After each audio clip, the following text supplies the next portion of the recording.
Bueno, muy buenas tardes. Hoy vamos a ya el cuarto módulo del la cuarta clase del primer módulo.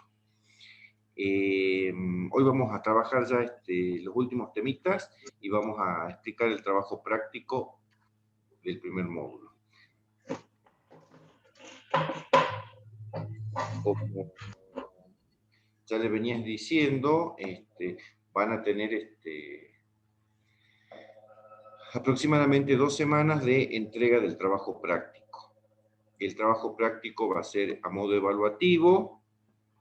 Es muy fácil, se van a tener que basar en todo el material y todo lo que fuimos hablando. Cada compañero va a poder consultar vía WhatsApp la Profe, duda. disculpe, se escucha ¿Sí? re bajito. Me escucha bajo, estoy hablando despacio, entonces hoy estoy tímido. A ver, hablar más fuerte. ¿Ahora me escuchas bien? No, se escucha igual.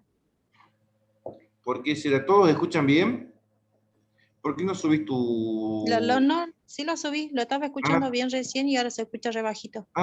¿Por qué será? ¿Alguna otra compañera tiene problemas para escuchar? ¿Alguna dificultad? No, yo no. Lo escucho yo bien. Te sugiero que reinicies tu teléfono o la computadora. Yo te voy a volver a aceptar. Marina Cortés, levantaste la manito.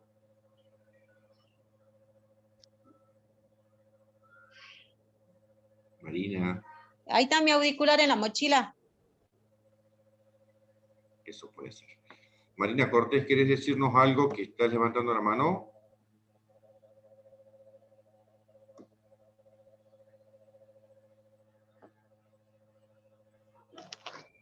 Buenas tardes, profe. Buenas tardes. Bien. ¿Alguna duda que vayan surgiendo hasta ahora tienen? Sí. Bueno, vamos a comenzar con el... Te bajo la mano, Marina. Bien, vamos a comenzar viendo el material de hoy. Como siempre, pueden interrumpir y vamos conversando entre todos, ¿sí? Hoy ya vamos a ver el tema de... no sé qué toque acá. Ténganme paciencia, porque ustedes saben que yo tengo problemitas con la tecnología. ¿Ahí pueden ver la pantalla? Sí. Sí. Perfecto.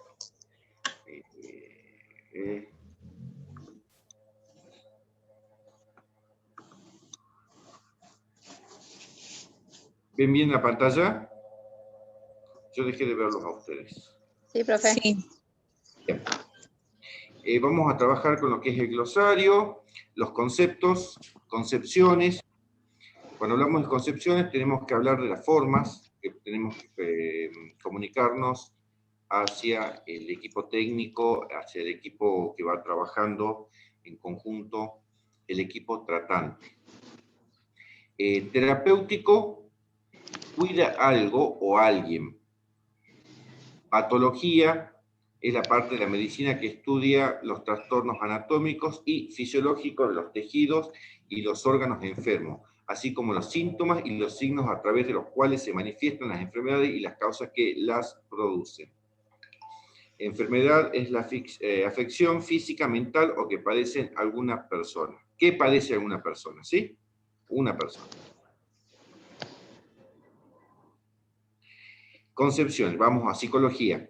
Estudio o tratado del alma. Esto viene del griego, que es transliterado, psique, alma, actividad mental y logia, tratado o estudio. Ciencia que trata las conductas y los procesos mentales de los individuos. Esa es la definición de psicología. Percepción, la atención, la motivación, la emoción. A mí me parece muy importante que trabajemos en el tema de las emociones, ¿no? Que podamos identificar las emociones de los pacientes, aprendamos a conocer las emociones del paciente. ¿En qué estado está transcurriendo la emoción? El funcionamiento del cerebro, la inteligencia, el pensamiento, la personalidad, las relaciones personales, la conciencia y la inconsciencia. Acá cuando hablamos del funcionamiento del cerebro, sabemos, entendemos que el cerebro maneja todo nuestro organismo.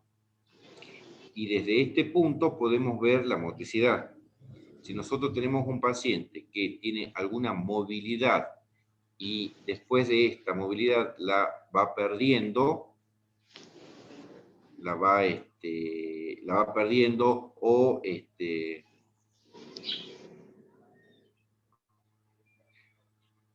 a ver, perdón, a ver, se escucha perfecto, bueno, profe, se escucha, no se escucha nada, el mío, ahora se escucha. Quiero hablar y tampoco, profe. Reinicia tu teléfono o tu computadora, Marina, porque evidentemente es tu equipo el que está con alguna falla, ya que todos podemos escuchar. Estaba leyendo el mensajito del grupo. La percepción, la atención, como sabemos que el organismo, volvamos a esto, maneja todo el cuerpo, todas nuestras extremidades, la cabeza, perdón, del cerebro. Cuando nosotros vemos un paciente con cierta movilidad que la va perdiendo, ahí tenemos que trabajar en esto, ¿no? El ver el porqué. Lo primero, para descartar cualquier patología, lo que tenemos que hacer es ir directamente a el punto. ¿Cuál es el punto? Un neurólogo. Es como una derivación inmediata que tenemos que hacer para ver por qué está perdiendo cierta movilidad, cierta sensación el paciente. La inteligencia, el pensamiento, la personalidad. Tenemos que conocer al paciente. Tenemos que generar una empatía con el paciente para poder adquirir el conocimiento de cuál es la personalidad de este paciente. Las relaciones personales, la conciencia y la inconsciencia. Esto lo podemos ver en las concepciones de la psicología, desde la psicología, ¿sí? San Agustín, vamos a ver las definiciones. Un individuo podía ser considerado persona por su capacidad de autorreflexión, es decir, que siendo consciente de sus limitaciones y sus responsabilidades frente a Dios, debe analizar cada uno de sus actos para que ellos no lo delaten y lo alejen del camino de la verdad y la felicidad. Estas son concepciones así como muy católicas a veces, si se quiere, pero tiene que ver con situaciones que todavía nos atraviesan, más en esta sociedad salteña que somos muy católicos, si se quiere, muy espirituales. Algunos. Esta es la definición de San Agustín de un individuo. Boecio, persona, es natural, racional, individual y sustancial.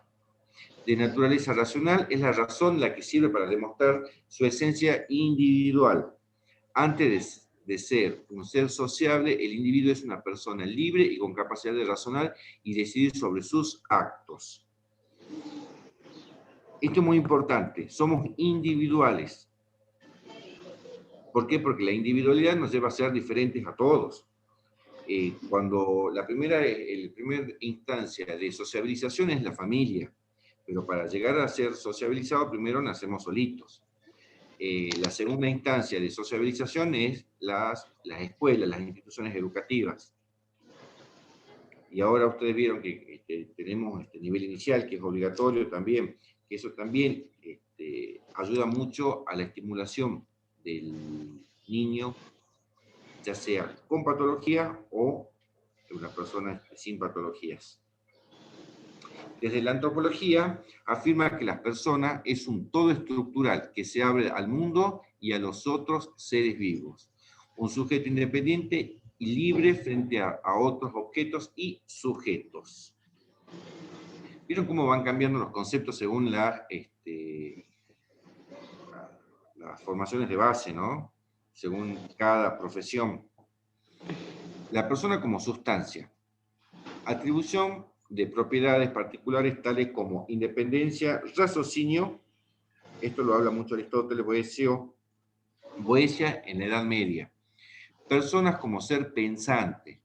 Es un sujeto epistemológico donde la razón supera su existencia física. Son los pensamientos modernos. Esto es más moderno, esto vamos más acá hablando de cómo somos las personas. Las personas como ser ético, es un individuo libre, sujeto de una obligación moral, respondiendo a un conjunto de leyes divinas antes que las leyes de su propia naturaleza. Estoico, Kant y Fichte. Acá hablamos de lo ético, ¿no? ¿Qué es lo ético? Es el deber ser. ¿Cómo debemos ser? Tenemos una obligación moral. Cuando hablamos de obligaciones, la moral nos atraviesa de forma diferente, pero nos atraviesa a todos. Persona como ente jurídico. Esto es sumamente moderno, ¿no? Lo del ente jurídico. Cuando hablamos de ente, personas y sujetos, nos estamos refiriendo a lo mismo.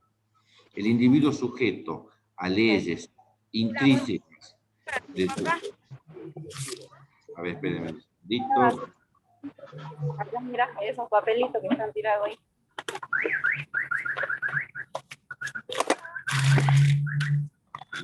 Ya, no sé quién más está. Ahí está. Personas como ente jurídico, bueno, relacionada con los derechos universales. Dicha característica está encima de la esencia ética del ser. Persona religiosa, individuo ligado a una fe, cumpliendo mandatos divinos y buscando la verdadera libertad. Existencialismo y personalismo, tradición judeo-cristiana, San Agustín, Pascal. Estos son todos los autores que se siguen, que son los más acertados en sus conceptos, ¿no? Concepciones. Bueno, seguimos con las concepciones. Persona como sustancia. Atribución de propiedades particulares tales como la independencia y el raciocinio. Persona como ser pensante. Ah, esto ya lo leímos. Es que yo no estoy pasando. Ahí está. Ahora definimos lo que es persona. De latín personare. Sonar a través de. En griego, proposón significa máscara, papel que desempeñado en el mundo por el individuo, rol o papel que puede representar al ser humano en la sociedad. Se refiere a la cualitatividad diferente al resto de los seres. Es un ser racional e inteligente, consciente de sí mismo y de sus actos, con identidades propias y totalmente independiente. Este es el concepto que más se utiliza en las áreas de salud, ¿no? Y lo más moderno que tenemos como concepto. Es un ser diferente al resto de los seres, es un ser racional e inteligente, consciente de sí mismo y de sus actos, con identidad propia y totalmente independiente. Esto, cuando hablamos de independencia, hablamos de autonomía. Y la autonomía viene relacionado con el poder hacer, el poder decidir por uno mismo. Esto es muy importante que lo sepan porque estas son las definiciones de las personas. Hablamos de psicología, hablamos de persona, hablamos de sujeto. Persona jurídica es todo aquel sujeto susceptible de ser titular de derechos y obligaciones. Las personas físicas son los seres humanos y las jurídicas o morales, que son los entes que tienen vida jurídica e inmateriales tales como las corporaciones y las asociaciones y las fundaciones y los interlocutores. Existen las personas físicas y las personas jurídicas. El sujeto, algo que lo muestra y lo manifiesta como resonancias esenciales, agarrado por una persona o cosa, de manera que no se pueda mover, caer o escapar. Escapar depende de otra persona o cosa, o está expuesta o sometida a lo que se indica. Acá ya hablamos de sujetos, ¿no? El sujeto es la persona que necesita de la ayuda de un otro. Lacan, como ustedes sabrán que es un filósofo, Lacan suele ser cifrado en signo peso, que indica decir el sujeto clivado, ya que el sujeto recién se fundaría a partir de una espaltuna, es la posición o clive del infante, cuando la función paterna separa al niño o la niña del deseo de la madre, y así el sujeto es inscripto en el orden de lo simbólico, pudiendo tener un discurso lógico, coherente con el principio de la realidad. En ese modo, aunque vulgarmente se confunde al ego como un sujeto humano, el ego desde esta perspectiva es antonómico con el sujeto clivado.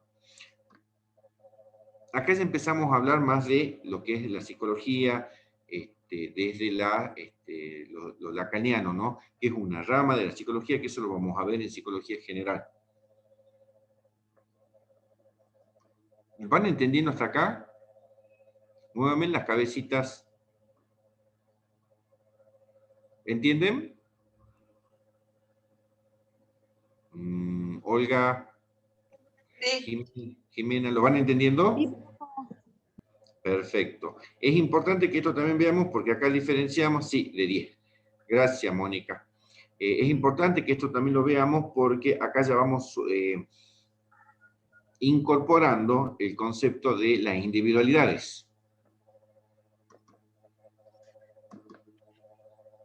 Ahí está. Alteralidad, de latín, concretamente de la palabra alteritas, que es el fruto de la suma de los componentes, alter, que puede traducirse como el otro, y el sufijo dad, que se usa para indicar cualidad. Alteralidad es la condición del otro. Vocablo, alter, referido al otro desde la perspectiva del yo. Es el descubrimiento de la concepción del mundo y de los intereses de un otro. Acá ya empezamos más profundo, ¿vieron conceptos básicos de psicología? Donde hablamos ya de un otro, la alteralidad, el yo, el superyo, que eso ya lo vamos a ir viendo más adelante. Ryszard Rapustinsky, el concepto del otro, individuo que se contrapone a los demás individuos, pero el otro también es aquel que hunde sus raíces en la diversidad del sexo, generación, nacionalidad y religión. El otro como enemigo o distinto de verlo como parte del mosaico humano. Cuando hablamos del otro, puede ser como enemigo, ¿no? Hasta despectivo. No tenemos que perder el concepto de personas. El otro paciente, no. Tendríamos que trabajar el paciente Juan. La pulsión, concepto situado en la frontera entre lo mental y lo somático, como el representante psíquico de los estímulos que se originan dentro del organismo, y en Lacan a la mente como una medida de la existencia hecha a la mente del sentido de trabajar en consecuencia de su relación con el cuerpo. Acá ya nos metemos con Freud. La pulsión es algo que lo mental y lo somático es lo que sentimos, lo mental es lo que percibimos. Vamos a la próxima. Temperamento. Miren acá las diferencias entre temperamento y carácter. El temperamento es innato, el carácter es adquirido. Constitución heredada, en carácter es constitución más hábitos aprendidos, educación y relación, dimensión biológica y social. Origen genético es el temperamento, y el carácter tiene un origen genético más la conducta aprendida. Es no modificable el temperamento, y el carácter se puede modificar. El carácter se va forjando a medida que vamos creciendo. No puede ser cambiado por los actos, el temperamento. El carácter es susceptible de ser modificado por los actos. Conducta modificable mediante la educación en su contexto social. Algunas veces en carácter también podemos hablar de reeducación de las conductas. El temperamento, la dimensión es somática, no educable, y la dimensión es educable. El carácter es educable. modo de manifestarse no se controla y el carácter se puede controlar. El carácter, ponemos temperamento más hábitos aprendidos, más comportamiento, es la personalidad. Vieron que todos estos conceptos, todas estas definiciones, estas condiciones de lo emocional y del temperamento y del carácter terminan uniéndose para hacer la personalidad. Forman la personalidad.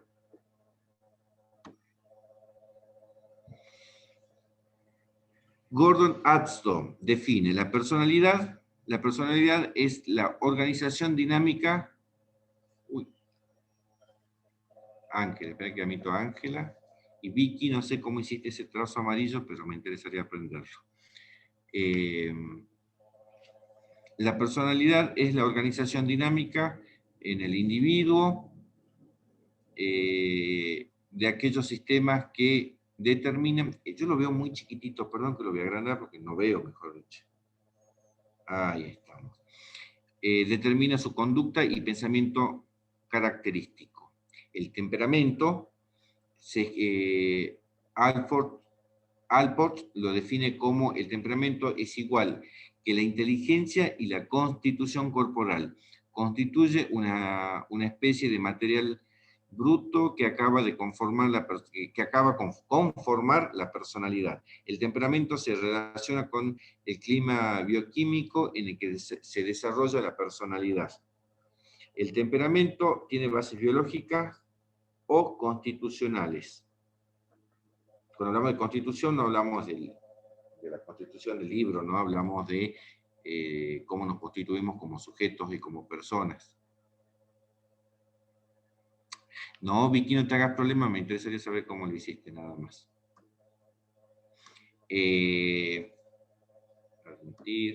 Autores del ámbito angloamericano, se implica por el concepto, la personalidad, tiene carácter, se implica por el concepto, autores europeos. Ambos conceptos se relacionan con la totalidad de los diferentes niveles. Pues saca la mano, acomódate.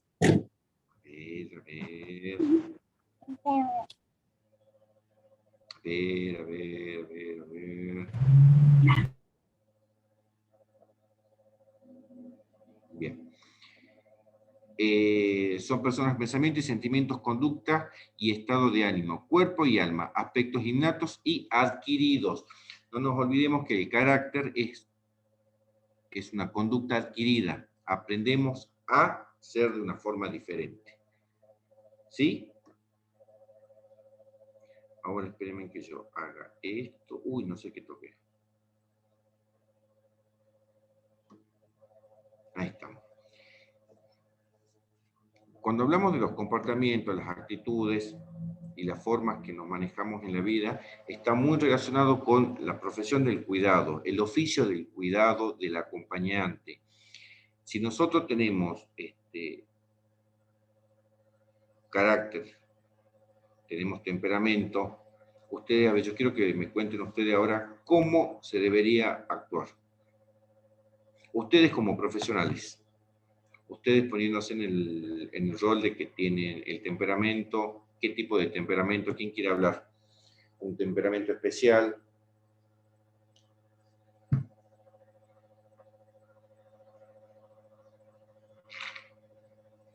Basado en lo que hablamos recién, lo que leímos recién. Puede ser, por ejemplo, yo no tengo paciencia, o sea, con respecto a ¿Y eso en qué la vendría a casa, ser? en la familia. Bien, ¿eso qué vendría a ser? ¿Temperamento o conducta?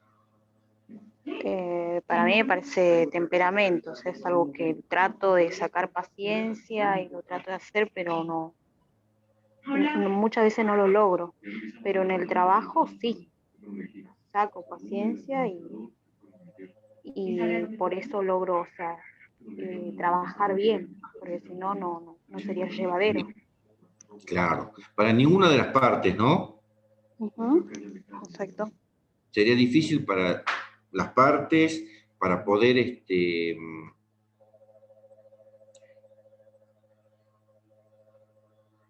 para ver Porque generaríamos espacios muy violentos, ¿no? Si nosotros no podemos controlar nuestro temperamento. ¿No les parece? Porque si nosotros tenemos un elevado ansiedad, nivel de ansiedad, como para dar un ejemplo, no tengo paciencia con los pacientes, ¿cuál va a ser el resultado del tratamiento? ¿Va a ser llevadero? ¿Qué vamos a generar en el otro? Miren cómo conectamos con el otro, ¿no? Como veíamos en la filmina. ¿Cómo va a ser el tratamiento del otro? ¿Cuál va a ser la evolución, el progreso o la involución del otro?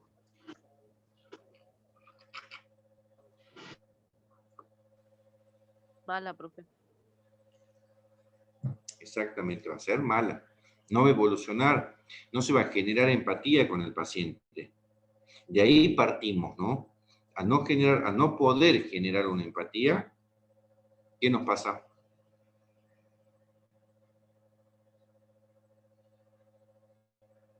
No se puede continuar el tratamiento. ¿Por qué? Porque no va a haber... Sí, te escucho.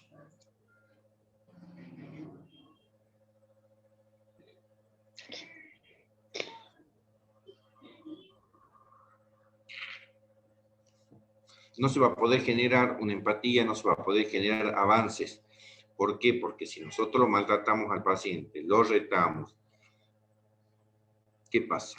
El paciente, hay pacientes que, como podríamos llegar a decir, hace la contra, pero no es que haga la contra de malo que es, sino de que no se siente cómodo con el acompañamiento que tiene.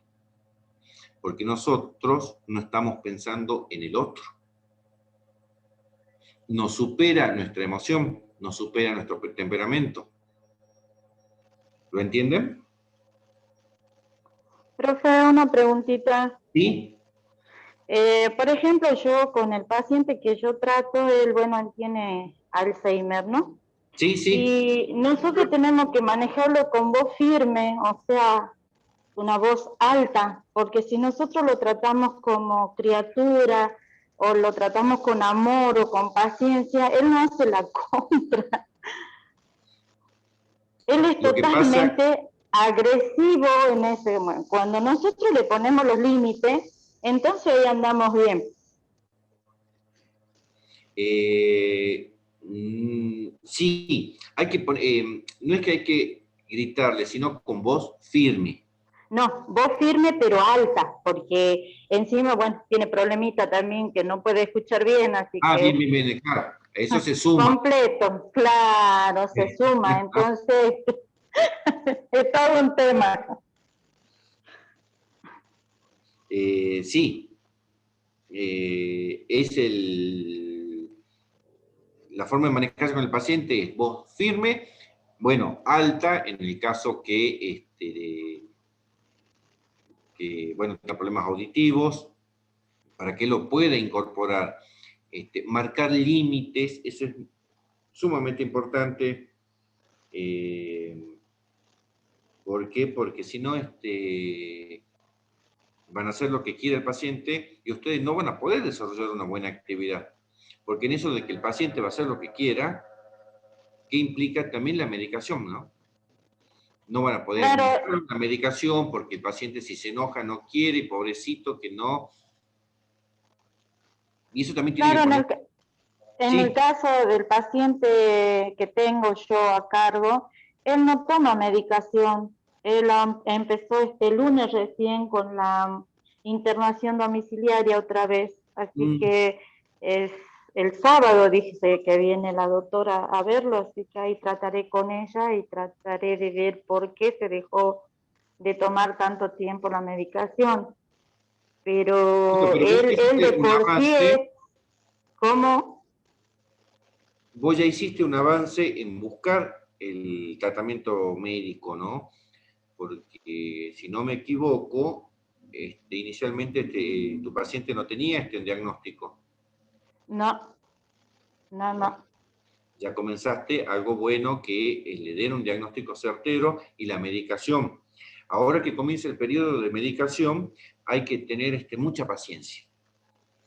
Porque... Claro, no, él en ese sentido todo más bien es tranquilo. El problema es, por ejemplo, que él, como tiene, se le ha dado la ACV y es del lado derecho, esta parte él no maneja, entonces él se pone con que tiene que ir a trabajar y que tiene que ir a trabajar y ahí es la parte que no puedo controlar.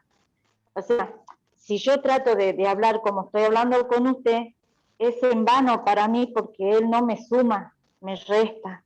Entonces me termino cansando yo psicológicamente y físicamente. Sí, ahí está. Claro, ahí entonces, está ¿qué tengo que hacer? Hablarlo con voz firme es la única manera que él capta mi orden, digamos. Porque si yo lo trato que Don Ordóñez suba a la cama, haga macama, me hace lo que quiere, es como un niño caprichoso. Sí, así son. Así son. Lo que pasa es que son mañeros. Exacto. No lo quería decir por temor a equivocarme, profe. No, son mañeros, porque cuando llevan mucho tiempo en la casa y al cuidado de los familiares, tienen esta condición, ¿no? Porque intervienen las emociones. Claro, pero en el caso de cuando viene, bueno, la única familia que viene a verlo, y cuando quieren, porque eso es la verdad, no, yo he dicho que nunca voy a negar esa parte, porque es así, él es una momia, para mí esa sería mi expresión, entre comillas, una momia porque no hace los desarreglos que hace conmigo. Primero lo había tomado como que no teníamos feeling, o sea, ni él me quería a mí ni yo a él. Porque sí, así fue al comienzo, porque como yo le dije, yo no soy cuidadora profesional. A ver, me metieron en esto. Paremos ahí. Bueno. A ver, otra compañera que me explique algo de lo que está diciendo Olga. ¿Otra compañera o otro compañero? Olga dijo una palabra para estar en alerta. Dijo, a ver, ¿quién quiere hablar? Que ya sabía el diagnóstico que tenía de su paciente. No, después dijo otra cosa. Hace 2 segundos dijo otra palabra. Una cuidadora. ¿No tenía feeling? Exactamente, que no había feeling. Eso es una alerta. Cuando hablábamos al principio sobre generar un vínculo, generar empatía con el paciente, eso es lo más importante. Al generar empatía, al generar un vínculo con el paciente, siempre manteniendo distancia.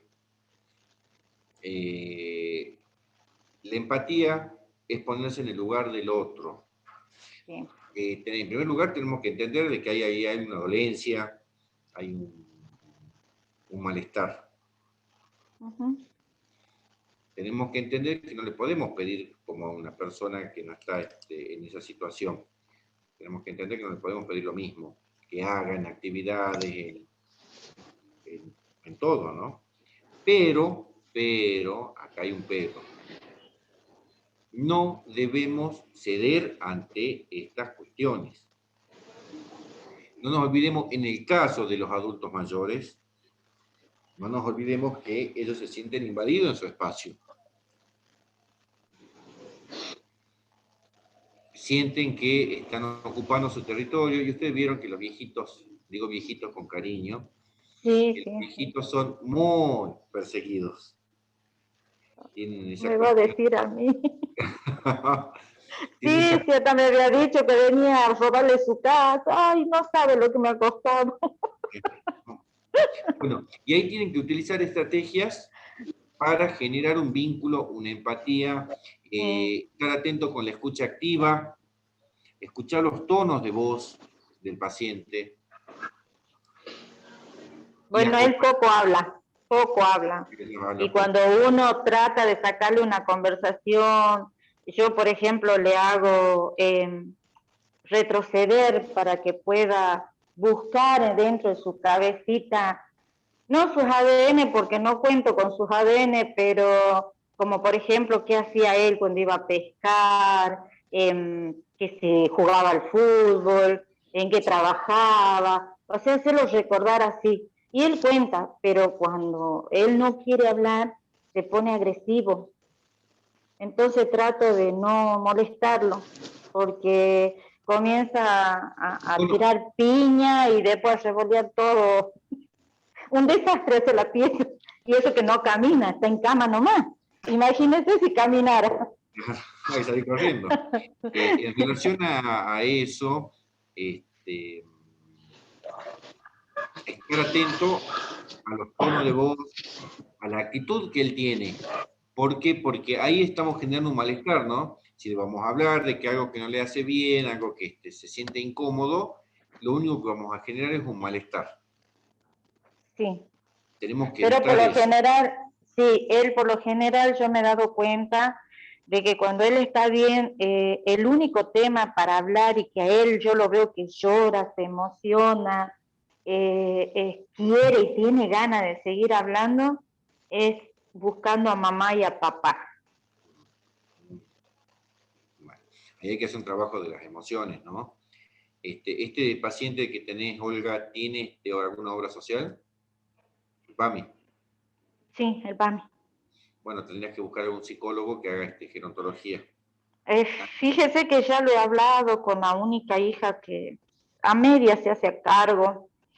Y no, hoy día también la enfermera le dijo, porque cuando lo estaba higienizando, le duele mucho los testículos. Eso hace mucho que vengo peleando con eso, pero no, está todo bien, ya para qué, está viejo, ya se va a morir. Esas son las contestaciones que yo recibo. Claro, y yo, a ver, yo estoy, bueno, después en privado se lo voy a contar. Yo estoy en una situación que no puedo ni a denunciar, ni a hacerme la dueña de todo y pasar y llevarlo o traer un médico hasta acá, ¿no? ¿Entiendes? No, O sea, bueno, yo estoy en una postura muy jodida. sí, bueno, tenemos que incorporar a los familiares, no se olviden de eso. No se No, olviden sí, yo trato de hablar, pero parece que hablo con la pared. No tiene interés. Esa es la verdad, profe. No tiene interés. Usó el término que se muera, tal cual. Bueno, ahí hay un abandono de personas. Sí, por eso le digo, pero no puedo denunciar, no puedo hacer nada, porque yo estoy en una postura crítica. O sea, si yo denuncio, quedo en la calle. Esa es la verdad. Les comento que para recordar que es tan importante que el tratamiento sea acompañado por la familia, ¿no? Sí. Entiendo lo que dice Olga, de que hay familias lamentablemente que no se preocupan, no se ocupan, que creen que ya por el solo hecho de estar pagando un acompañante terapéutico, ya cumplieron. Ojalá me pagaran, profe. También Estoy por el techo y la comida. Hago mal en decirlo adelante de los otros compañeros, pero yo no oculto nada. Soy muy sincera. Hay que regularizar también esa cuestión de los honorarios porque es importante, ¿no? Con eso jerarquizamos la profesión, con eso jerarquizamos, no jerarquizamos nosotros como trabajadores del sistema de salud. Es importante que nos apoyemos, es importante que la familia participe activamente en el tratamiento. Esto es lo ideal, ¿no? Es lo que se debería hacer. Se debería hacer, exactamente, pero no, ya me he cansado y eso es lo que me tiene más cansada, no el paciente. El paciente realmente lo he tratado de conquistar y como digo, ya me lo metí en el bolsillo. Así que, pero yo reniego más con la que está a cargo de él, ¿ve? Y no, ella cree que por hacer la internación, lleva papeles, trae el pañal, ya estamos. No, acá hay que estar, claro, acá hay que estar. Y él los necesita porque cuando ellos vienen de vez en cuando, él se emociona, él tiene una alegría, él es como que manifiesta que se va a levantar y que va a andar como era antes. Es como me dijo la doctora, él necesita encontrar sus ADN, pero yo no soy su ADN. Y rogándole que lo quieran. Claro, no le hacen cariño, viene, ¿cómo le va? Hola, chao, me voy, estoy apurada. Esos son los términos que usan y a mí me molesta, pero bueno, yo no puedo hacer más. Yo No, también no. a veces psicológicamente estoy muy mal. Usted sabe, yo he hecho una terapia penista con usted y eso me tiene acá, parece pájaro carpintero. Todavía no puedo largar, soltar.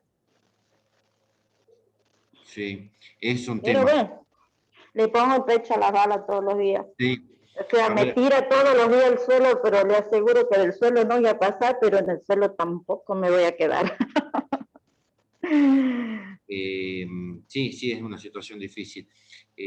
Tenemos que ver las posibilidades, ¿no? Pero es muy difícil, como dice Olga, cuando no hay un compromiso desde la familia. La familia es muy importante que participe en estas acciones, en este acompañamiento. A ver, ¿alguna otra compañera quiere dar alguna estrategia como poder estar cerca del paciente y la familia?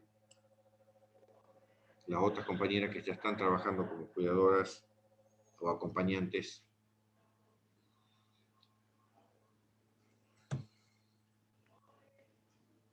Están tímidas hoy, ¿no? ¿Por qué están tímidas?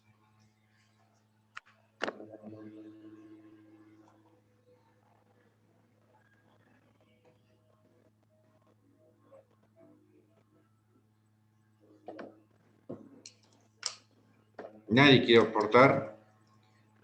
¿Qué estrategia utilizarían? Yo ahora les pregunto, ¿qué estrategia utilizarían para que el paciente, este es un trabajo que el paciente también tiene que demandar el acompañamiento de la familia, ¿no? La presencia de la familia. Yo ahora les pregunto, ¿qué estrategia utilizarían otra compañera que hable, ahora que ya no sea Olga? Así lo hacemos más participativo. ¿Dónde estás, Rosa? Que siempre conta tu experiencia. Anabel, ¿vas a hablar? Sí. Ahí te escuchamos, Anabel. Por ejemplo, en mi caso, yo para poder congeniar con mi suegro, o sea, nunca fue una relación así, amorosísima, o sea, es una persona muy antisocial, digamos, no tiene mucho contacto así con la gente y qué sé yo. Yo opté por escucharlo, estar pendiente de todas las actitudes y desde ese punto poder acercármele a tal punto que, bueno, él por ahí para tomar una decisión, por ahí me dice, ¿y qué hago? O ¿cómo hago? ¿Qué puedo hacer? Por ahí, por ejemplo, es muy diferente al caso de la señora Olga Hernández. Sí, Creo así yo es. conocerlo al paciente de ella y lo conozco bien a la familia y es como ella dice, sufre abandono. Yo lo conozco porque era muy amigo de mi abuelo, el señor y aparte tiene un carácter muy especial.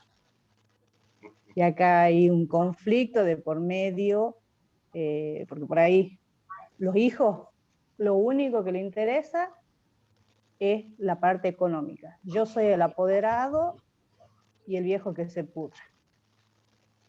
Pasa mucho, yo lo veo, no acá en la casa de mi suegro, porque puedo decir, son muy unidos, yo todo lo que va pasando acá, yo se los comunico,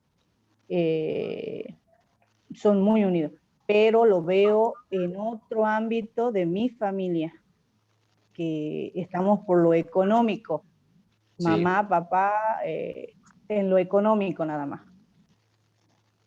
Así que yo creo que una de las estrategias sería, bueno, hablar, conversar, comunicarse con el paciente, tratar de, como decía Olga, que haya feeling, que haya contacto, porque hay personas que por ahí se sienten solas y les gusta que alguien los escuche. Conversar. Bien. Contar sus historias, sus anécdotas. Sí. Acá José Villalba dice, también necesitamos muchas veces ser firmes, pensando en el otro, hay que tener un equilibrio emocional, por eso es importante estar física, psíquica y espiritualmente. Poner límites es tener temperamento, comparto con la compañera. Perfecto, José. Ahora la pregunta es, ¿un acompañante terapéutico debe hacerse aptitud física cada cuánto? ¿Se lo pide para trabajar? ¿Es optativo? Mira, a todos les comento. En el momento de empadronarlo en las obras sociales, sí es un requisito la aptitud psicofísica. Para ver si estamos aptos, si no somos perversos, si no estamos desequilibrados, es un requisito. Yo, a modo sugerencia, siempre les digo que es necesario también hacer terapia psicológica. ¿Por qué? Porque no nos olvidemos que más allá que nosotros estemos cuidando a un otro, también nos pasan cosas en la vida privada. También nos pasa, también tenemos vida. Yo creo que sí. Yo sugiero, a modo de sugerencia, que sí hay que hacer una terapia. Rodrigo dice, tengo que ver. Después veo el video. Sí, Rodrigo, no hay problema. Profe, ¿me tengo que ir? Sí, no hay problema. ¿Cómo se hace el acompañante en ese proceso? Magdalena Bulacio,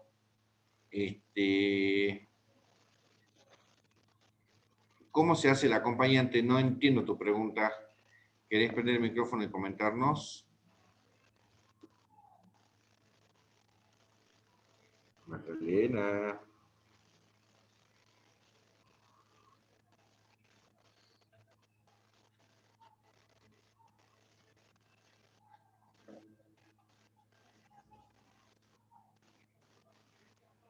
Bueno, Magdalena ya después no va a comentar entonces.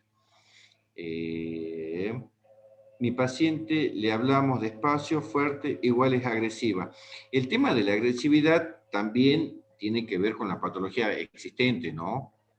Un paciente con Alzheimer, sumarle que toda su recorrido de vida fue intensa, fue temperamental, no existe forma de que no sea de otra forma, de otra manera ahora que está enferma. De hecho, como nos pasa a todos, a medida que vamos creciendo, se van acrecentando nuestros rasgos y nuestros perfiles. ¿No les parece? Dijo feeling, sí, José, Mónica. Dijo feeling, exactamente, cuando no se crea el feeling, no hay una empatía con el paciente. Pero pasa con todos los profesionales, no siempre se le logra la transferencia en los pacientes y el acompañante. Y no, por eso tenemos que tener la capacidad de hacer un paso al costado cuando no nos sentimos bien con el paciente. No siempre tenemos que estar obligados a estar con un paciente. ¿Por qué? Porque no le vamos a hacer bien, y no nos hace bien a nosotros, básicamente, ¿no? Porque ahí entran también nuestras emociones. Porque si nosotros no estamos bien, es técnicamente imposible que nosotros podamos ayudar a un otro. Por eso es un trabajo interno. No es para todo el trabajo de acompañamiento terapéutico. Es una profesión hermosa, pero no es para todos, porque es difícil. Es difícil. Los pacientes a veces son muy intensos. Ingrid. Lo mismo que le pasa a la señora Olga, me pasa a mí con mi paciente, me dice que yo le estoy robando, sí, ya me quiere pegar cuando le estoy cambiando o la baño, el nombre, ella la nombra mucho la madre. El tema esto de pacientes con Alzheimer o con estas condiciones neurológicas, tienen involución en las emociones, ¿no? Se acuerdan de los padres, se acuerdan de los hijos fallecidos tal vez, o de los hijos chiquitos, vuelven a esa etapa, ¿no? ¿Y por qué los padres? Habitualmente son los padres porque son los protectores de ellos cuando son niños. Por eso escucharon decir ustedes que cuando están así enfermos con estas patologías, se vuelven como niños. Bueno, el volverse como niño también implica recordar a los padres, pensarlo a los padres y buscarlos. Porque es una condición de estas enfermedades, ¿no? José, ¿por qué queda a la calle? No pasa a ser cómplice de abandono de persona. Debemos tener cuidado qué pasa si al señor le pasa algo grave. ¿Qué aconseja el profesor? Esto, tenemos que hacer, no se olviden del cuadernito, que habíamos hablado del cuadernito, el apunte que tenemos que tener. En el caso de Olga, perdón por ponerte como ejemplo, Olga,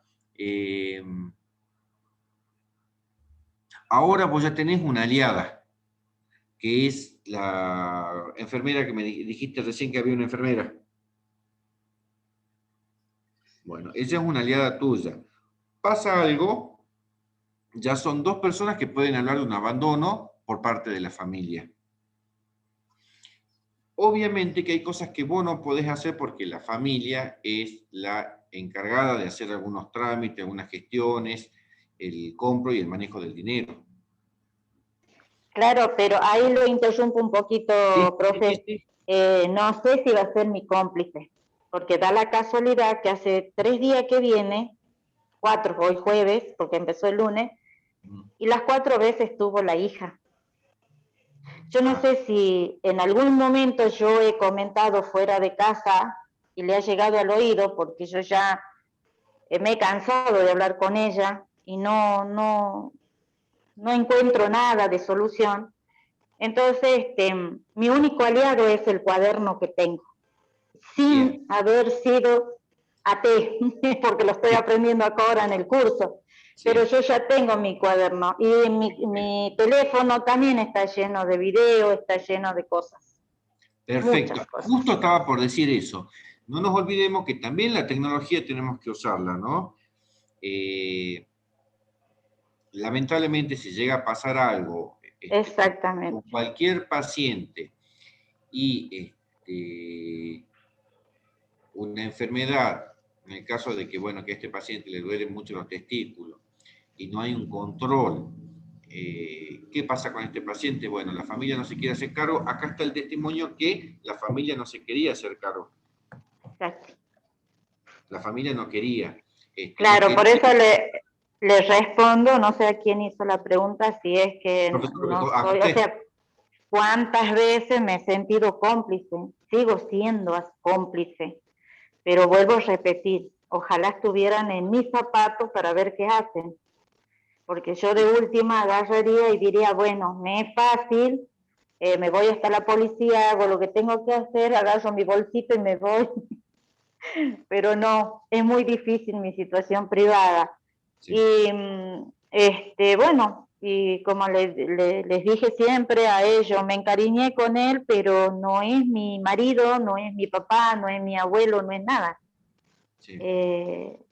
Bueno, trato de hacer de la parte humanística, como digo yo, no sé si está bien usado el término, porque... Sí. Claro, yo no sé, no me sentiría capaz de abandonarlo ahora. Claro, bueno, ahí está esto de generar un vínculo con el paciente, ¿no? Claro. Bueno, veamos qué se puede hacer más. Es más, yo los días de mi descanso, cuando me voy, que son 2 días nomás, o sea, no 2 días seguidos, sino intercalados, y yo le digo, me voy, don Ordóñez, me voy porque mi día de descanso, me agarra la mano, no me deja ir. Y cuando los hijos le dicen, yo ya me voy, chao, le dicen. Así, bueno. Simple, sencillo. Hay que buscar colaboración con la familia y no se puede buscar ayuda, y si no, se debe buscar ayuda en las instituciones. Ese también es un tema, ¿no? Buscar alguna institución de apoyo. Si querés, después lo hablamos, Olga, y veamos cómo podemos ayudar en eso. Bueno, hablemos con la compañera Estela Maris. Ellos van a poder ver cómo podemos ayudar en eso, porque es necesario hacer algo por este paciente pobre. El tiempo que le quede, mucho o poco de vida, tratemos que sea bueno. Exacto. Es lo que busco. Sí, ya vamos a Sí. hablar de eso, Olga. Bueno, De bueno. cómo ayudamos. Ingrid. Antes éramos 2 acompañantes, pero la otra señora dejó porque la paciente la golpeaba mucho. Y por la familia, porque ella le decía que había que llevarla al médico y la familia responde, esa enfermedad no tiene cura. Sí, es verdad, el Alzheimer no tiene cura. Yo no digo que se tenga que curar, pero se tiene que medicar, se tiene que controlar la medicación. Si esta mujer es impulsiva, hay que aumentar la dosis de la pastilla. ¿Sí? La violencia no la podemos justificar bajo ningún punto. Acá está Magdalena. ¿Cuáles son los diagnósticos más comunes? Y los diagnósticos en los adultos mayores, bueno, Alzheimer, el Parkinson, que tienen compromisos neurológicos. En niños, bueno, retraso madurativo, discapacidades con las que van a poder trabajar ustedes, también va a ser el síndrome de Down. Como sabrán, el síndrome de Down tiene varios niveles de estadios de la enfermedad. ¿Qué otra enfermedad puede ser? Bueno, autismo, y así varias son, ¿no? Pero por lo general los adultos mayores son esas las enfermedades, ¿no? Alzheimer. ¿Y la demencia senil, profe? La demencia senil tiene que ver con un deterioro de lo cognitivo, de pérdida son alteraciones en el temporoespacial, no se ubican dónde están, tienen que ver con un deterioro ya por la edad, ¿no? Por la edad, y el deterioro de la edad tiene que ver con la forma que vivieron, ¿no? Sí. La alimentación, el sedentarismo. Bueno, ellos me habían comentado que él ha quedado con eso desde que tuvo un accidente en moto. Puede ser. Sí, puede ser. Podríamos buscar espacios en común, momentos, situaciones, que dice José, situaciones, una comida, ver una película, salir de paseo, aunque sea por la plaza y compartir. Esto es, lo que dice José, es algo que ya lo veníamos hablando, que el paciente no es tan solo estar encerrado, tiene que salir, buscar actividades, ahí entra la creatividad de ustedes. Por lo general a los pacientes grandes, ¿qué les gusta?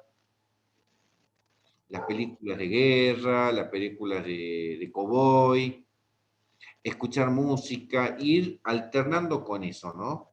Un día película, otro día escuchar tango, ejemplo, otro día ir a la plaza. El niño, un niño con retraso madurativo, ponerle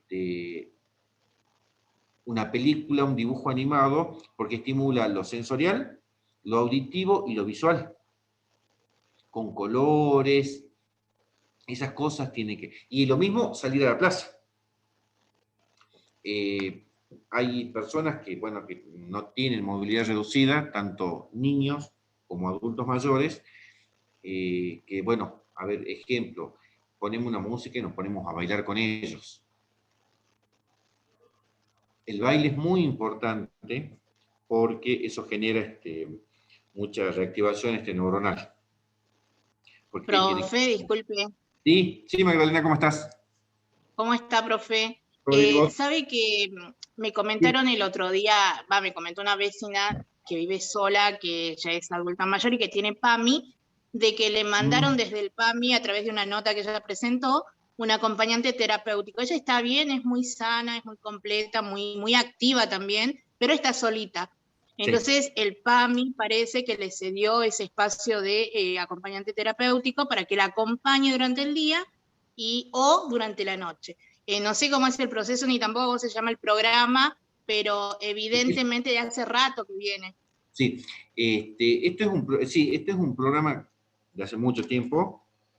Yo voy a tratar de ir estos días para tener las novedades para la próxima semana a ustedes. Yo vivo cerca del PAMI, pero bueno, una vez se me complica movilizarme. Desde el año pasado, con el tema de la pandemia, el PAMI implementó un programa de aprobar todos los acompañamientos a los abuelitos que están solos.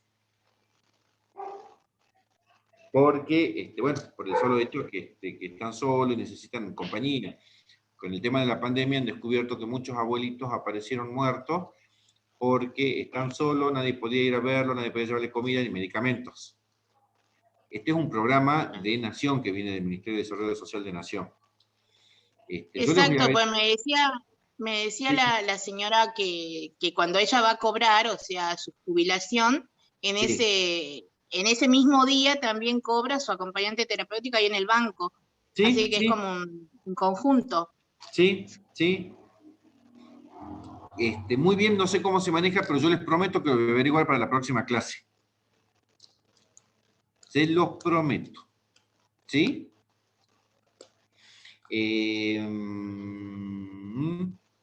Bueno, otra pregunta.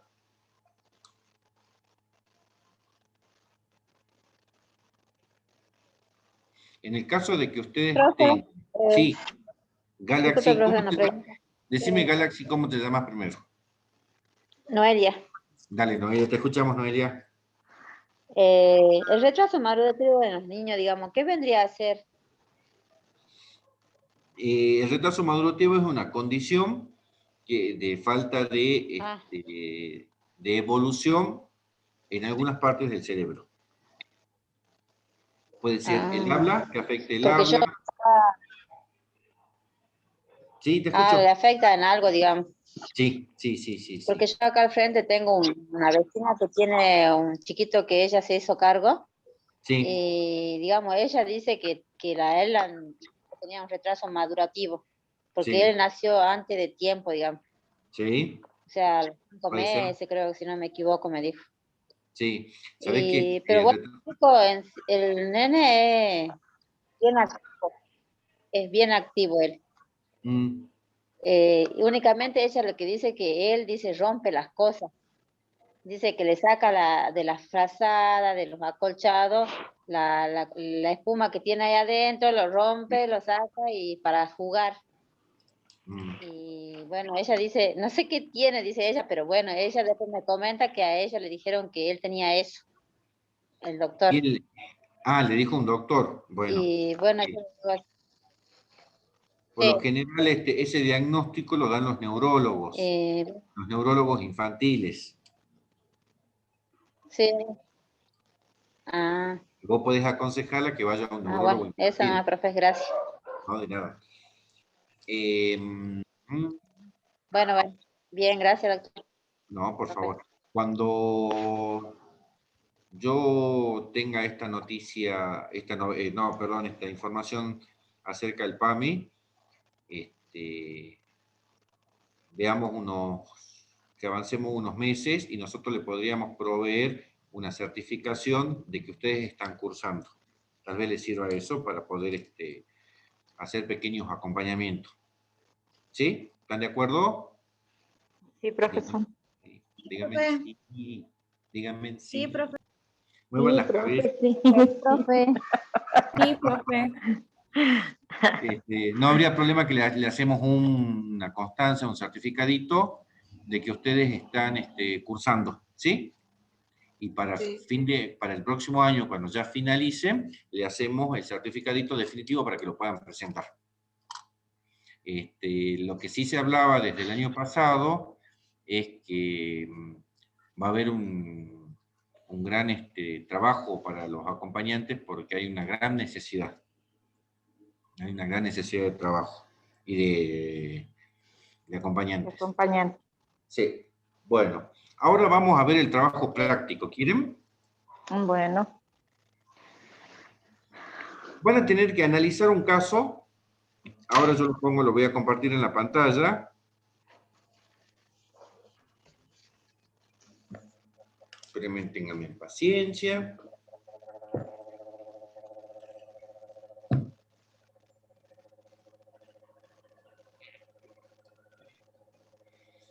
Sí, profe, toma el mate, tranquilo. Yo tomo mate. Ustedes también pueden tomar mate. Ahí estamos. A ver, ahora lo comparto en la pantalla.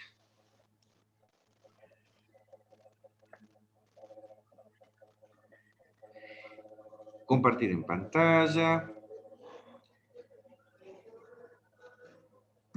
Caso Vicente. Ustedes ya lo tienen el caso Vicente, ¿no? ¿Lo vieron o no lo vieron? ¿Leyeron algo? Bien. Entre el decir y el hacer, la marca de Cromañón. ¿Se acuerdan del caso de Cromañón? Sí. Bien. De esto se trata el artículo.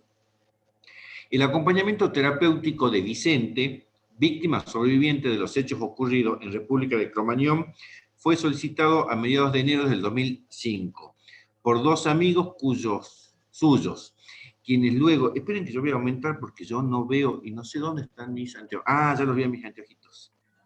Ahora ténganme paciencia.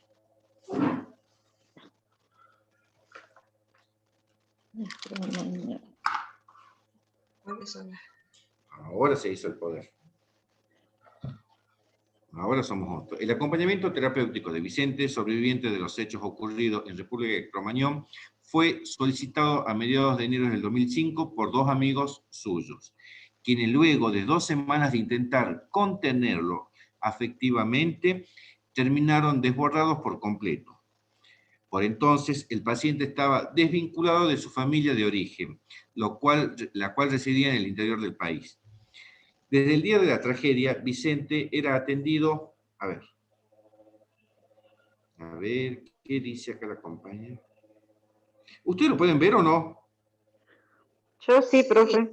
Sí. Sí, profe. Bien. Es una compañera que no se puede ver. A ver, lo chequemos un poquito, así no me pierdo una letra. Bueno, desde el día de la tragedia, Vicente era atendido en el servicio de salud mental del Hospital R, mostrándose al poco tiempo muy disconforme con la atención recibida. Uno de sus amigos, quien debido a ciertas circunstancias de índole laboral tenía conocimiento de la existencia del acompañamiento terapéutico, propone recurrir a esta alternativa, transmitiendo al paciente a su vez la propuesta de ser el terapeuta del hospital. Vamos subiendo. Al no contar ese servicio hospitalario con acompañantes terapéuticos, sus amigos deciden entonces a solicitar esa prestación de forma privada, disponiéndose en un principio a solventar por su cuenta los costos de la misma. Qué buenos amigos. Los síntomas que presentaba el paciente, acá entramos, ¿no? Lo que quiero que presten atención. Los síntomas que presentaba el paciente en el inicio de la intervención eran los siguientes: dificultades para dormir, pesadilla, temblor noctámbulo, tensión nerviosa, sensación de ahogo, crisis de angustia y de ira, desahogo, pérdida del apetito con disminución de peso, pérdida del sentido de las cosas, imposibilidad para sostener actividades y generar proyectos, etc. A los que deben sumarse los trastornos somáticos que comenzaban a padecer como consecuencia del siniestro. Pérdida parcial de la visión debido a las quemaduras producidas en sus córneas. Y fuertes problemas respiratorios por envenenamiento. Desde la noche de la tragedia y hasta el día en que se inició el acompañamiento a Vicente, deambula de casa en casa de sus amigos. Cabe señalar, además, que le resultaba imposible permanecer en su domicilio, en buena medida debido al temor ocasionado por las amenazas y que pronto empezaba a recibir por ser él un importante testigo de los hechos mencionados. Se consideró conveniente que el acompañamiento se dispusiera en horarios nocturnos a fin de propiciar que Vicente permanezca en su domicilio y empiece a recuperar sus propios espacios. Por otra parte, durante la noche se incrementaban los síntomas producidos por el recuerdo del suceso traumático. La cercanía de su domicilio, esperen que suba, la cercanía de su domicilio con una importante dependencia policial y el sonido de las sirenas de la patrulla reanimaban el recuerdo de la trágica noche de Cromañón.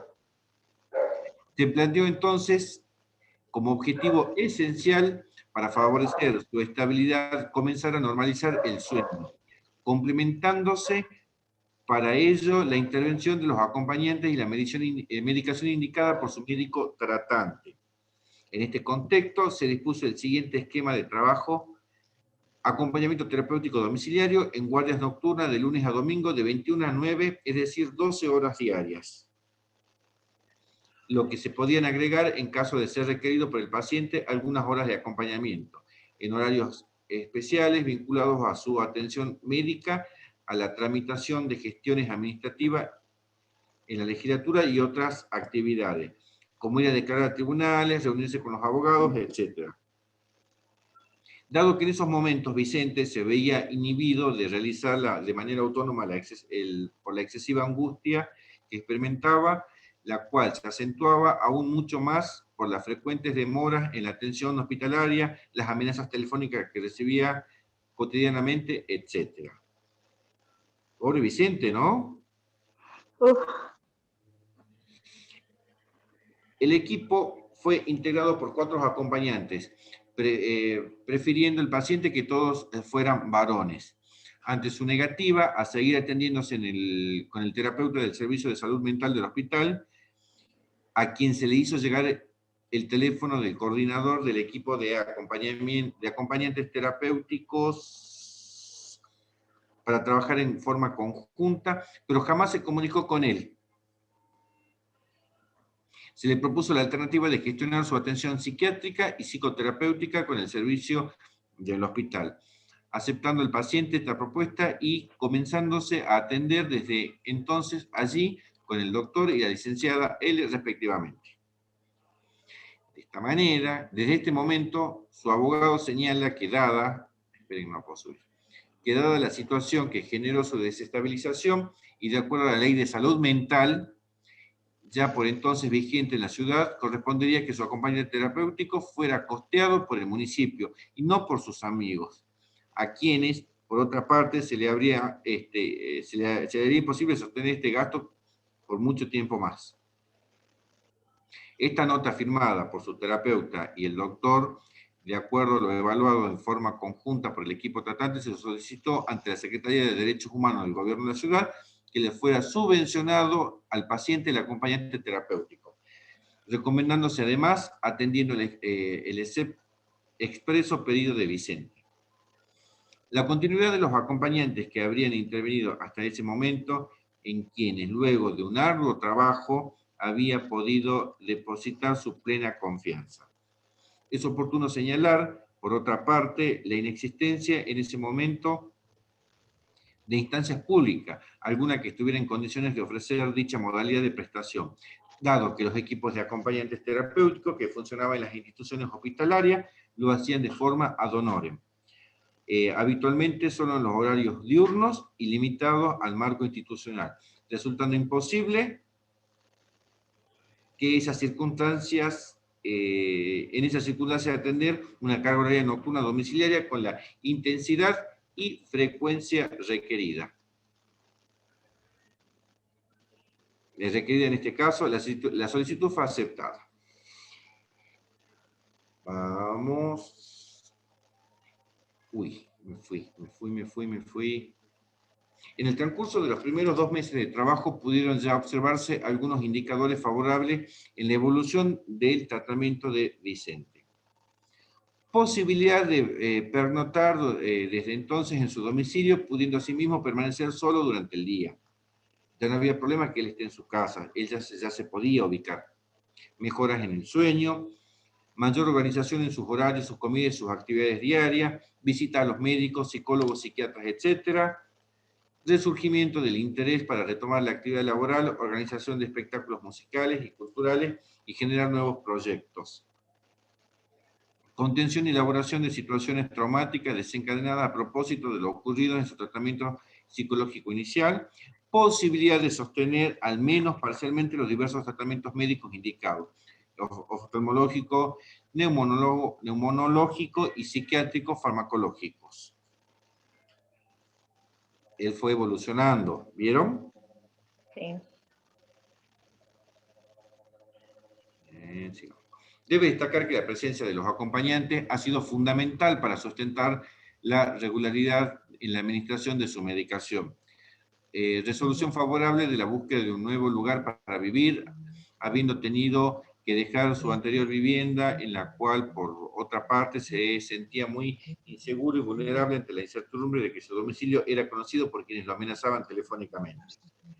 En la última semana de marzo, sin embargo, el paciente padeció una marcada recaída a partir del conocimiento de sus declaraciones realizadas en el ámbito judicial por las personas por él incriminadas en las distintas causas abiertas en relación a los hechos mencionados, siendo difundido públicamente por buena parte de los medios masivos de comunicación, tanto su propia identidad, como así también la posibilidad de un careo entre las partes. Wow, están vulnerando sus derechos, lo están revictimizando. Dice, infortunadamente se presentó de forma simultánea una compleja situación administrativa que terminó fracturando el dispositivo de tratamiento que desde hacía casi 2 meses se había constituido para él un sólido punto de apoyo. Al presentarse la factura por el acompañamiento terapéutico de Vicente correspondiente a la primera quincena del mes de marzo, la Secretaría de Derechos Humanos del Gobierno de la Ciudad derivó el caso para su evaluación a la Dirección de Salud Mental, entidad que a su vez debió remitir a quien, por orden directa del Secretario de Salud, había sido designado para coordinar la atención psicológica y psiquiátrica de las víctimas de Cromañón. Este funcionario, en pleno desconocimiento del caso y sin haber realizado siquiera una sola entrevista con el paciente, determinó que Vicente no necesitaba ningún acompañamiento terapéutico y que la atención que se le podía ofrecer desde el gobierno de la ciudad se limitaba a los recursos con lo que la cuenta suficiente a su juicio. Para la eficaz cobertura del caso, en este contexto y frente a la fuerte presión ejercida por el mencionado funcionario, el jefe de servicio donde Vicente se estaba atendiendo se negó a avalar con su firma la continuidad de dicha prestación, ofreciendo como única alternativa proceder a su internación.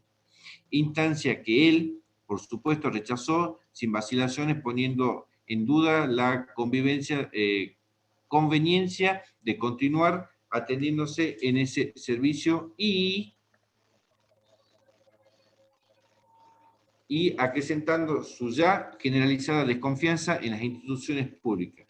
Se produjo en el paciente que a partir de estas circunstancias un fuerte repliegue subjetivo, dejando de asistir a las consultas médicas psiquiátricas, psicoterapéuticas programadas. Él empieza a abandonar todo, ¿no? Sí. Yo sé que es largo, pero ya llegamos a lo que quiero. Finalmente, decide abandonar su tratamiento en el servicio del hospital, quedando como único dispositivo el equipo de acompañantes, cuyos integrantes decidieron continuar con su labor aún en la incertidumbre planteada respecto al cobro de sus honorarios profesionales.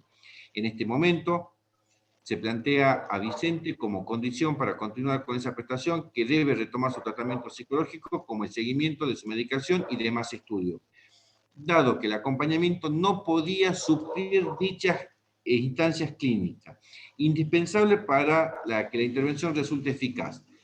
Habiendo aceptado esta indicación, se dirigió a solicitar de forma un nuevo turno en el hospital, en donde también funcionaba uno de los equipos técnicos especialmente destinados a la atención de salud mental de las víctimas de Cromañón.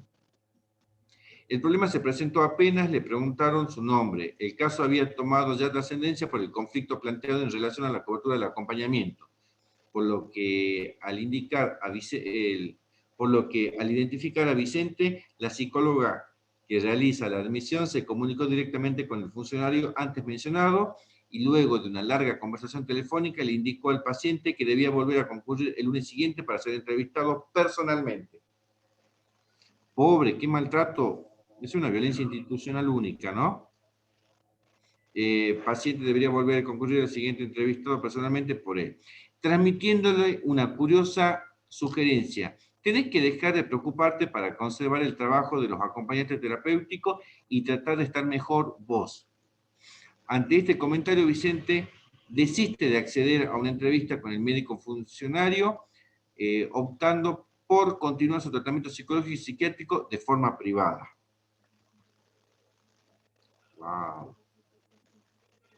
Después de casi 4 meses de trabajo y habiéndose logrado gran parte de los objetivos planteados al inicio del acompañamiento, tales como comenzar a retomar sus actividades laborales y sociales, dormir con mayor continuidad por las noches, aún manteniéndose las pesadillas, pero sin despertar, ya que la misma angustia y ahogo y malestar en los primeros tiempos, hacer efectiva la elección de un lugar propicio donde vivir, un departamento que alquila junto a 2 amigos, en el que pasa gran parte del tiempo acompañado por ellos de manera satisfactoria. Sostener la continuidad de su tratamiento psicológico de forma privada, luego del fracaso en sus diversos intentos por ser atendido adecuadamente en los hospitales. 3 hospitales recurría a él, ¿no? Para un tratamiento, donde pudo comenzar a elaborar y tramitar lo sucedido. Fue en ese contexto que Vicente, a sabiendas de las dificultades que se estaban presentando en sus acompañantes para seguir sosteniendo dicha prestación, ante el retraso con el pago de sus honorarios profesionales, propuso interrumpir el acompañamiento hasta que se regularizaran las mencionadas situaciones administrativas. Atendiendo la notoria mejoría de su evolución de su tratamiento, evidencia a los indicadores recién detallados, se dio lugar a su propuesta acordándose, no obstante, en la misma se podría retomar cuando se considere necesario. Es preciso señalar, sin embargo, que la interrupción total de su acompañamiento tuvo como consecuencia la posterior irregularidad en su asistencia a las consultas médicas vinculadas a las afecciones respiratorias y oftalmológicas mencionadas. Dejó todos los tratamientos, abandonó. A ver, es que no llego a agarrarlo acá. Vicente se manifiesta imposibilitado económicamente para realizar dichos estudios, controles y consultas médicas de forma privada, sintiendo un fuerte desgano para hacerlo en el ámbito hospitalario debido a las prolongadas demoras que solían presentarse para su atención. No contando con familiares algunos que lo acompañen y siendo posible que otras personas de su círculo de amistades acompañarlo en esas gestiones de manera regular. Finalmente, después de meses de intensas gestiones en la que por expresas indicaciones del entonces secretario de Salud del Gobierno de la Ciudad y a sabiendas de que dicho reclamo estaba a punto de ser elevado al ámbito judicial, el director de Salud Mental volvió a tomar cartas en el asunto, manifestando su completo desacuerdo con el modo en que se había manejado el tema por parte del funcionario antes mencionado. A partir de ello, el problema administrativo se encaminó hacia una resolución favorable. La recientemente promulgada Ley de Salud Mental no dejaba demasiado margen de dudas. Ya terminamos y vemos los mensajes. La reciente promulgada Ley de Salud Mental no dejaba demasiado margen de dudas sobre la inconsciencia de los motivos esgrimidos para indicar la internación de Vicente e interrumpir su acompañamiento. Finalmente, el pago correspondiente al acompañamiento terapéutico de Vicente se efectivizó, siendo así por primera vez formalmente reconocida esta práctica como una actividad profesional en el ámbito de la Secretaría de Salud del Gobierno de la Ciudad de Buenos Aires. Ahí termina el artículo de Vicente. Dejar de compartir. Ha de tener la función de compartir pantalla, aceptar. ¿Qué es lo que tienen que hacer ustedes? A ver, ¿qué dicen los compañeros? No se ve, profe, lo que le va a hacer para el trabajo. Sí, de todos modos, quédense tranquilos, tranquilos y tranquilas, porque yo ahora mismo se los comparto al grupo de WhatsApp. ¿Qué es lo que tienen que hacer ustedes con este caso Vicente? Analizarlo y cuál sería la estrategia de trabajo que ustedes utilizarían en relación al paciente con estas características. Como ustedes ven, en el relato ya cuentan todo lo que él pasó. Para eso también tienen que leer la Ley de Salud Mental, que está en el archivo que yo se los mandé, que ahora se los voy a volver a mandar. En el Word está pegado la Ley de Salud Mental. Consultas, ¿entendieron?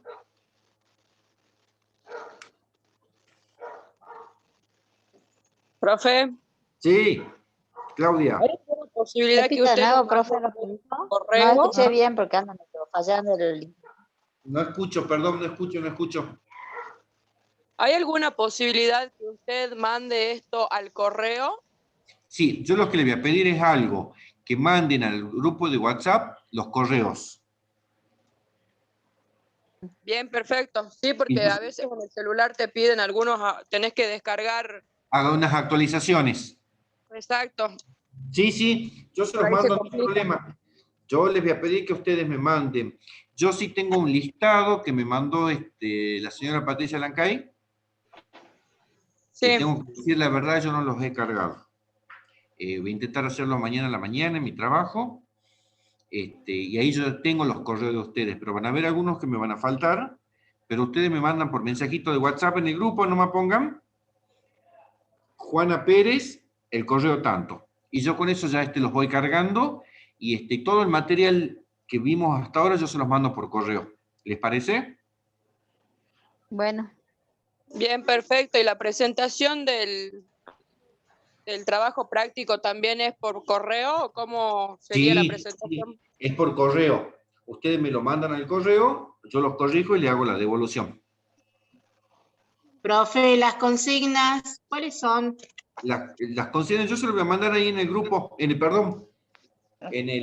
archivo, en el Word, ahí abajo le voy a poner la consigna.